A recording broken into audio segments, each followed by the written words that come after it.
আজ তোমাদের বলবো কিভাবে টুইনক্রাফট অ্যাপের মাধ্যমে ভিডিও বানিয়ে ভিডিওর ব্যাকগ্রাউন্ড নিজের পছন্দ মতো ভিডিও অনুযায়ী কিভাবে চেঞ্জ করা যায়। প্রথমে অ্যাপটা খুললাম, ঠিক আছে। এবার যে ধরনের ভিডিও বানাবেন সে ধরনের ভিডিও সিলেক্ট করে নেবেন, ঠিক আছে। এবার যে কোনো একটা ইমেজ নেবেন, এখান থেকে এইভাবে ডাউনলোড হচ্ছে। যে কোনো একটা ইমেজ নেবেন, ইমেজ নেওয়ার পর আপনারা স্টিকারে যাবেন। স্টিকার গিয়ে এখান থেকে আমি ওকে স্টিকারটা নেব। ওকে স্টিকারটা নেওয়ার পরে এটাকে এইভাবে টেনে বড় করব। বড় করার ফলে আপনারা এই গ্রিন স্ক্রিনটা আমাদের পুরো স্ক্রিনে চলে আসবে, এমনভাবে সেটিং করতে হবে, ঠিক আছে। সেটিং করার পর আপনারা ক্যারেক্টার, যে ধরনের ক্যারেক্টার ভিডিও বানাবে সে ধরনের ক্যারেক্টার নেবে, এই স্টিকারের উপরে ভিডিওটা বানাবেন। আপনারা বানানোর পর যে কোনো একটা অ্যাপের মাধ্যমে আপনারা ভিডিওটা কেটে নেবেন এই সাইজ অনুযায়ী ঠিকঠাক। আমি এখানে ইনশট অ্যাপের মাধ্যমে ভিডিওটা কেটে ঠিকঠাক করে নিলাম।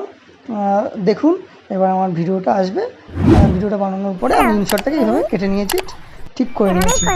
নেবার পর এবারে আমি এই ভিডিওটাকে কাইনমাস্টার থেকে এডিট করব।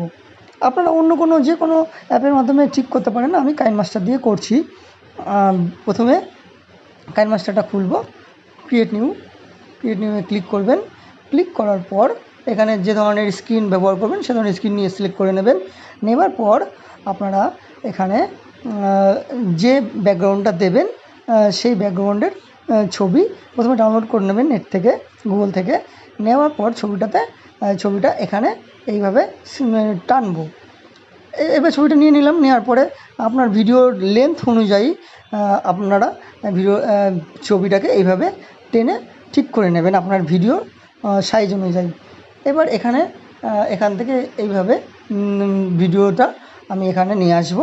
যে ভিডিওটা বানিয়েছি সেই ভিডিওটা এখানে এইভাবে সেটিং করলাম। সেটিং করার পর দেখুন এবার আপনার যে ভিডিও সেই ভিডিওটা আপনি ব্যাকগ্রাউন্ডে কীভাবে সেটিং করবেন, সাইজ ছোট বড় কীভাবে করবেন সেভাবে ঠিকঠাক করে নেবেন, অ্যাডজাস্ট করে নেবেন পেছনের ব্যাকগ্রাউন্ডের সাথে। কীভাবে সেটিং করলে ভালো হয় সেটা আপনারা দেখে নেবেন।